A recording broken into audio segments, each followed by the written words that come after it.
Hey everyone, it's been a couple of days, but Summer Game Fest has happened.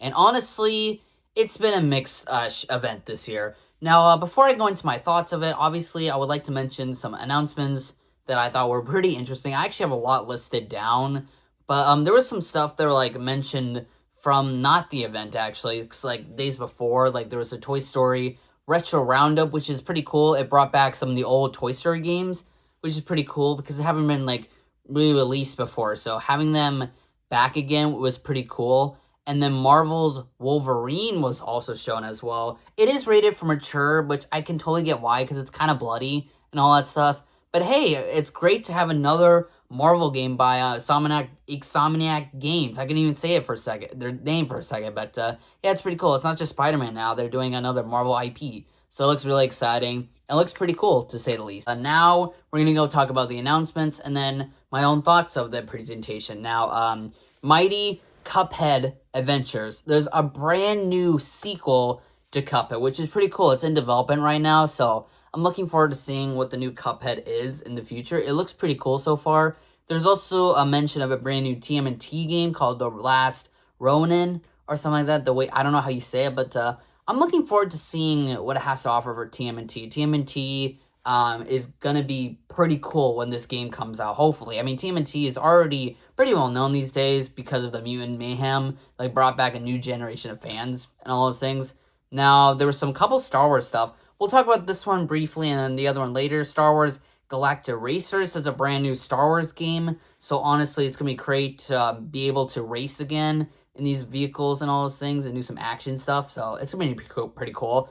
Virtua Fighter Crossroads is there as well. Just briefly, I mean, I think Virtua Fighter is still pretty underrated for Sega, so it's nice to bring it back. There's also RuneScape DragonWilds. I'm briefly mentioning that because our RuneScape has a lot of good fans. Even Grounded 2 Into the Abyss, which is, I think it was an Xbox game for a while, the original Grounded, so there's going to be a sequel, which is pretty cool. And the other Star Wars was announced, which is Star Wars Zero Company. So, yeah, there's another Star Wars game as well. So, I mean, it's pretty cool seeing some other new Star Wars stuff coming up in the future because it's really cool. Now, there were two Among Us game stuff happening.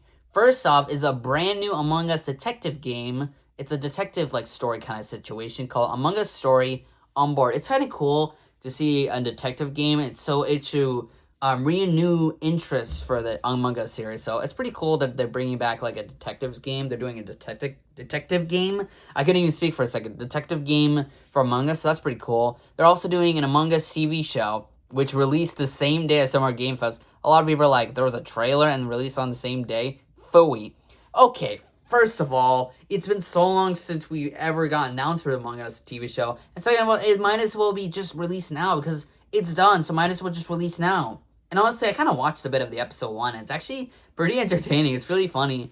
And then Final Fantasy XIV Online is coming to Nintendo Switch 2. So that's pretty cool. And then Monster Hunter Wilds Ascendance. So Monster Hunter fans, if you like Monster Hunter, then you go wild with that game. And then Hot Wheels Infinity Rush. I loved the idea of Hot Wheels and all that stuff. I mean, I didn't like hugely grow up with Hot Wheels, but I knew of its existence. So I've even watched like some like an M2 HD video back in the day for Hot Wheels. So it's pretty cool to see another like Hot Wheels game coming in the future. I played one last year. I was a little disappointed by it, but knowing this is probably gonna be better. And then there was stuff on Sonic the Hedgehog's 35th anniversary. There was Sonic Racing CrossWorlds with TMNT, Mutant Mayhem, and Avatar The Last Airbender coming soon, and some more content in the future. And Sonic Pico Park. Oh yeah. There's some Capcom summer sales, which isn't like as interesting, but I mean, I just briefly mention it because there's also Street Fighter 6 updates, so that's pretty cool to see some new stuff for Street Fighter, so that's pretty cool. And then a brand new Final Fantasy game was announced, Final Fantasy VII Revelation, which is, I think, the third part of the Final Fantasy VII remakes, so it's pretty cool. And I'm briefly going to mention, Lazy River, which was a game. I don't know, I looked through the trailer, I briefly looked through it. It's like a funny game, to say the least. Super Ukulele Cart, so that's pretty cool. I'm looking forward to seeing what that has to offer in the future. So after going through all that, do I think this presentation was worth it? I don't know. I'm gonna be completely honest, I watched a little bit of it, but it just, there's just some things that just did not interest me as well. And a lot of people were towards, like, mixed towards it. Like, some things were pretty decent. They had pretty good, decent games showing and all that stuff. But sometimes it was just the pacing and the overall live stream in general that just weren't as great as other events and all those things. And I kind of agreed. To be completely honest, like, as much as this tried to be, like, a brand new E3, because E3 has been dead for a long time, so having this as, like, the replacer for E3 is pretty cool at Summer Game Fest. But I don't know, it's just, when I saw the presentation, it's just there. The presentation is just kind of there. Like, it's great that they had some brand new games mentioned and all those things. That's pretty cool. There's not much, like, Nintendo, like, stuff there, though. I think the reasoning is just because Nintendo does not care for something like this, which really is a shame, to be completely honest, because I feel like Nintendo should have been in it. But also just, the overall event is just very mixed. Like, there's some good games, but there's also some not so great games. The pacing was just kind of there. It was actually pretty long. 3 hours for a presentation? That's really damn long. I don't get why it's long. It just is. Overall, would I say this was an event to look back on in the future?